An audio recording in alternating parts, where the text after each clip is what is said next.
अहेरी तालुक्यातील मरीगुड्डम गावाचा रस्ता स्वातंत्र्यापासून रखडलेला होता. मात्र अखेर या रस्त्याच्या कामाला सुरुवात झाल्याने ग्रामस्थांमध्ये आनंदाचे वातावरण आहे.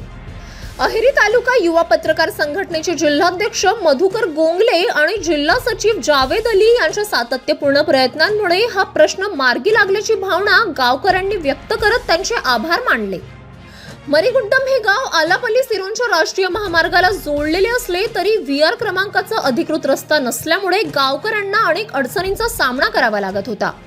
विशेषतः पावसाळ्यात रस्ता पूर्णपणे खराब होत असल्याने गावात ये-जा करणे कठीण होत होते. गावकऱ्यांनी आपली समस्या पत्रकारांसमोर मांडली. त्यानंतर पत्रकारांनी या प्रश्नाला माध्यमातून वाचा फोडल्याने प्रशासनाचे लक्ष वेधले गेले. परिणामी मुख्य रस्त्यापासून मरीगुड्डम गावापर्यंतच्या रस्त्याला मंजुरी मिळाली. सध्या रस्त्याची माती व मुरुम टाकण्याचे प्राथमिक काम पूर्ण झाले असून उर्वरित काम लवकरच पूर्ण होणार असल्याची माहिती गावकऱ्यांनी दिली. यापूर्वी गावात एखादा रुग्ण गंभीर अवस्थेत असल्यास किंवा प्रसूतीसाठी महिलेला रुग्णालयात नेताना मोठ्या अडचणी निर्माण होत होत्या.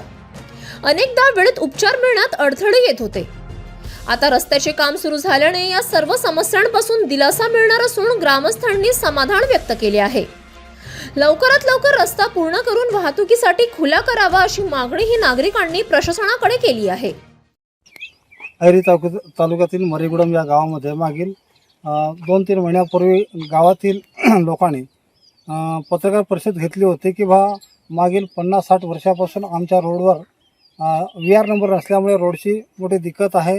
या ठिकाणी अनेक नेते लोकांना निवेदन देण्यात आले, अधिकाऱ्यांना निवेदन देण्यात आले, मात्र कोणत्याही प्रकारचे कोणीही प्रयत्न करूनही होत नव्हता. पण शेवटी पत्रकारांनी या ठिकाणी जेव्हा आले आणि पत्रकार परिषदेमध्ये पत्रकारांनी जे बातम्या छापल्यानंतर जी प्रोसेस झाली आणि दखल घेण्यात आली. तर काय म्हणाल तुम्ही? नमस्कार सर. नाही का हे आपला रोड नाही का मागील म्हणजे 50 वर्षापासून पूर्वी नाही का तेव्हापासून नाही का अजूनपर्यंत नाही का कोणी पत्रकारित नव्हता, काही नाही, कोणी म्हणजे नाही का आमच्या रोडाची काही हे नव्हता. मग 2 महिन्यापूर्वी नाही का पत्रकार आले, हे ते व्हिडिओ हे सर्व बनवले. तेव्हा नाही का मग आता सर्व म्हणजे नाही का ते ट्रॅव्ह वगैरे दिलो होतो ना मी. आता मग कसं कुठून का नाही का GR नंबर भेटला का काय का तेवढा आम्हाला माहीत नाही. पण आता नाही का रोड मंजूर झाला आहे म्हणून नाही का रोड लेवल केले. आता उद्या परवा तर नाही का ते बोर्डर घेऊन टाकायचं आहे म्हणे. तर रोड बनण्यापूर्वी कशी अवस्था होती? रोड बनण्यापूर्वी मोठं चिखल, ॲम्ब्युलन्स निघत नव्हता, साधा सायकल निघत नव्हता, टू व्हीलर तर मोठी परेशान.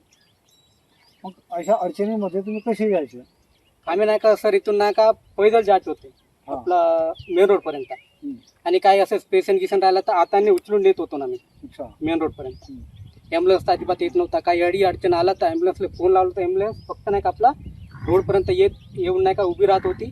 आम्ही नाही का इथून पेशंट असो, डिलिव्हर पेशंट असो, म्हणजे पेशंट आम्ही आत ती उचलून नाही का घेऊन जात होतो. आज कसं वाटतं?